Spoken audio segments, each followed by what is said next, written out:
Welcome to Shraddha news. సనాతన ధర్మం భక్తి ఛానల్ నిన్న అంబేద్కర్ కోనసీమ జిల్లా యందు శ్రీ కొండలేశ్వర స్వామివారి క్షేత్రం నందు శ్రద్ధ న్యూస్ అండ్ సనాతన ధర్మం భక్తి ఛానల్ వారి ఆవిష్కరణ జరిగింది. శ్రీ కుండలేశ్వర స్వామివారి క్షేత్రంలో శ్రీ వృద్ధ గౌతమి గోదావరి ఘాట్ నందు స్నానం గావించి విశేష దర్శనం గావించి ప్రధాన అర్చక స్వామివారి నుండి క్షేత్రం యొక్క విశేష పూజలు అందుకొని స్థల పురాణం శివలీలలు తెలుసుకుని భక్తులు అందరి ఆయురారోగ్య అష్టైశ్వర్యాలతో శ్రీ కుండలేశ్వర స్వామివారి ఆశీస్సులు కలగాలని కోరుకుంటూ శంకర్ గారితో ఎడవల్లి గోవిందరావు ఎండి శ్రద్ధ న్యూస్ అండ్ సనాతన ధర్మం భక్తి ఛానల్ విజిట్ చేశారు.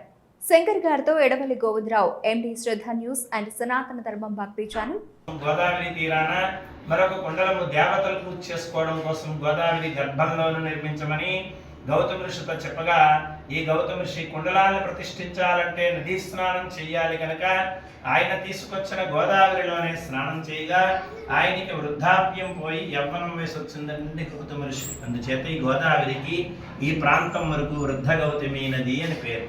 ఈ ప్రాంతానికి వచ్చిన తర్వాత యవ్వనం వయసు వచ్చింది కనుక ఈ ప్రాంతం దాటగానే గౌతమి నది. అందుచేతనే ఈ గోదావరిలో ఇక్కడ గోదావరి స్నానం ప్రాముఖ్యత. గోదావరి స్నానం చేసిన తర్వాతే స్వామిని దర్శనం చేసుకున్న, అభిషేకం చేయించుకున్న.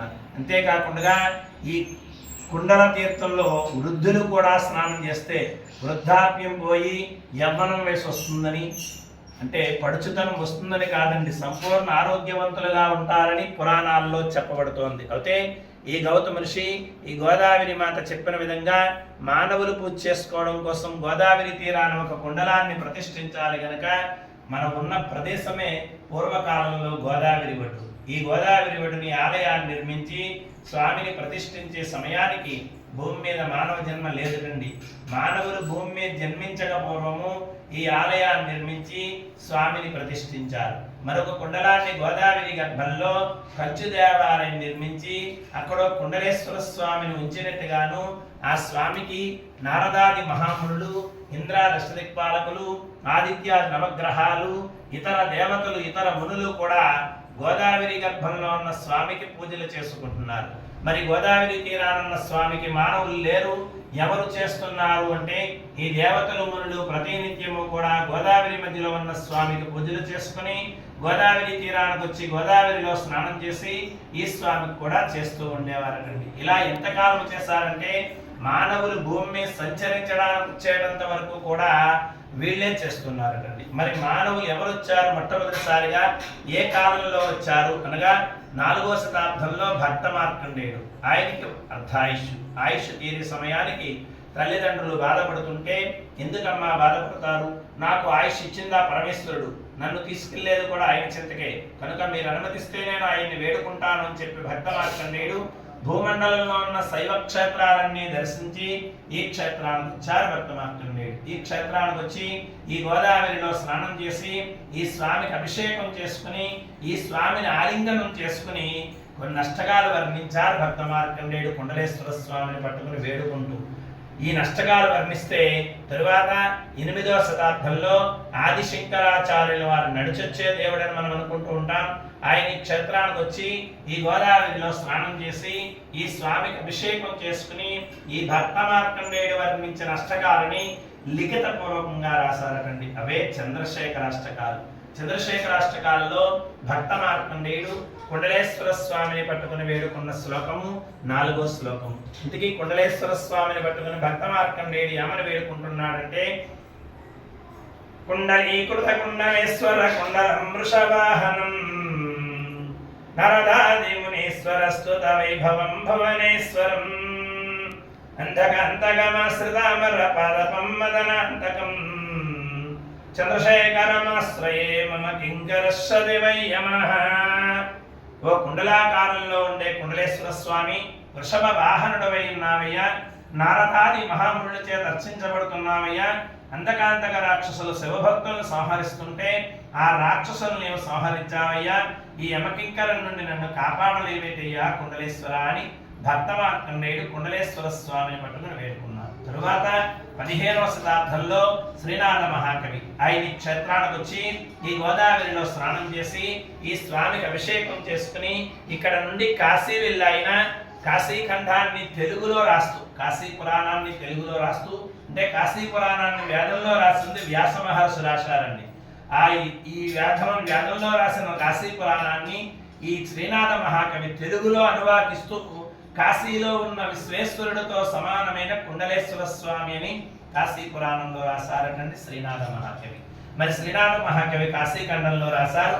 మరి ఈ క్షేత్రం గురించి ఇంకా ఏ పురాణాల్లో వర్ణించబడింది అంటే అండి, కాశీఖండము, భీమఖండము, బ్రహ్మాండ పురాణము, గౌతమి గ్రంథము, మార్కండేయ పురాణము, శైవ కళ్యాణ ప్రకరణ, శివ పురాణంలోనూ కూడా ఈ క్షేత్రం గురించి వర్ణించబడింది. మరి శ్రీనాథ మహాకవి వచ్చి వెళ్ళిన తర్వాత ఈ స్వామికి ఎవరు చేస్తున్నారు అంటే అండి, మా తరాల వారం మేము చేస్తున్నామంటే ఇక్కడ అర్చకత్వం.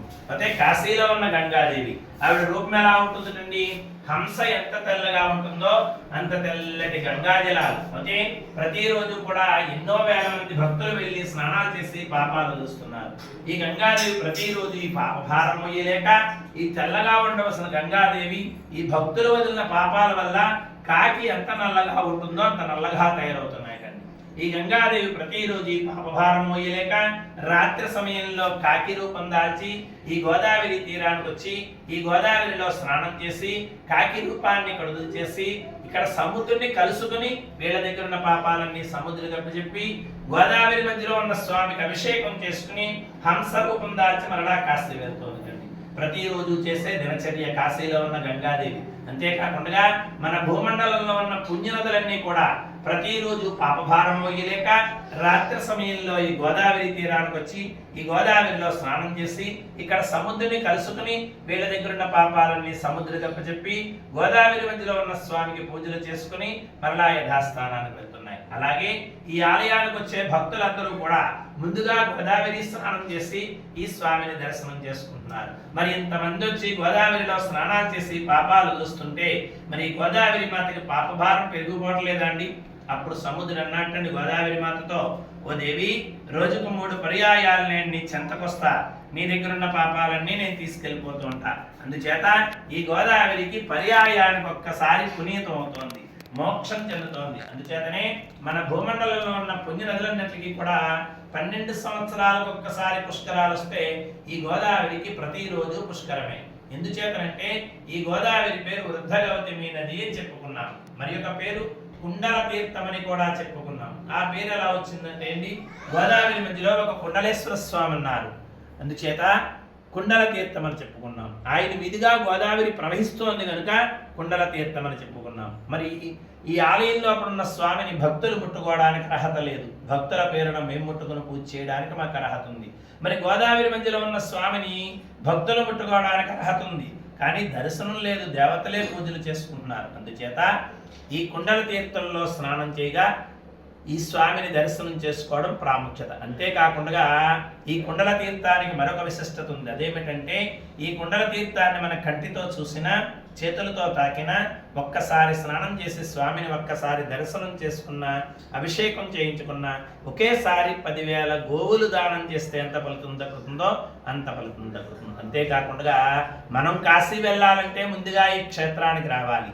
ఈ కుండల తీర్థంలో స్నానం చేసి ఈ స్వామికి అభిషేకం చేయించుకున్న, దర్శనం చేసుకున్న తరువాత మా చేత సంకల్పం చెప్పించుకుని అప్పుడు కాశీ వెళ్ళి కాశీ నదిలో స్నానం చేస్తే కాశీలో ఉన్న గంగాదేవి అంటుందండి ఏమని, ఈ భక్తులు వాళ్ళ పాపాలు అక్కడ గోదావరిలో వదిలించుకుని నాకు పాపభారం తగ్గించారు, తక్షణమే వీళ్ళకి శివ సాహిత్యం కలగాలిగా కాని వరమిస్తుందండి కాశీలో ఉన్న గంగాదేవి. అంతేకాకుండా కాశీలో ఉన్న యాత్రికులు, అర్చకులు కూడా సంవత్సరానికి ఒక్కసారి క్షేత్రానికి వచ్చి ఈ గోదావరిలో స్నానం చేసి స్వామికి అభిషేకాలు, హారతులు, ఆ రోజంతా జాగారం ఉండి మరుసటి రోజు చుట్టుపక్కల క్షేత్రాలు దర్శనం చేసుకుని మరలా కాశీ వెళ్తూ ఉంటారు. అలాగే ఈ కుండల తీర్థానికి మరొక విశిష్టత ఉంది. అదేమిటంటే అండి, ఈ కుండల తీర్థం రోజుకు 3 సార్లు రుచి మారుతూ ఉంటుందండి, టేస్ట్ మారుతూ ఉంటుంది. అది ఎలాగంటే, ఇప్పుడు వెళ్ళి స్నానం చేశారనుకోండి, ఉప్పదనం వచ్చిందనుకోండి, సముద్రుడు వచ్చాడు పాపాలు తీసుకెళ్ళడానికి, మరలా 3 గంటలు పోయాక 4 గంటలు పోయాక మరలా వెళ్ళి స్నానం చేశారనుకోండి, చప్పదనం వచ్చిందనుకోండి, గోదావరి సముద్రంలో కలుస్తుంది. అలాగా ఈ ప్రాంతంలో సముద్రుడు గోదావరి కలుసుకునే ప్రదేశం. అంతేకాకుండా ఈ మధ్యకాలంలో బ్రహ్మశ్రీ చాగంటి కోటేశ్వరరావు గారు కాశీ వెళ్తే అక్కడ ఆలయ ప్రధాన అర్చకులు ప్రశ్నించారంటే కోటేశ్వరరావు గారు కాశీ వచ్చారు, బాగానే ఉంది, కాశీ కన్నా ముందుగా వెళ్ళవలసిన క్షేత్రం మీకు దగ్గరలో ఉంది, కుండలేశ్వరం అనే క్షేత్రం.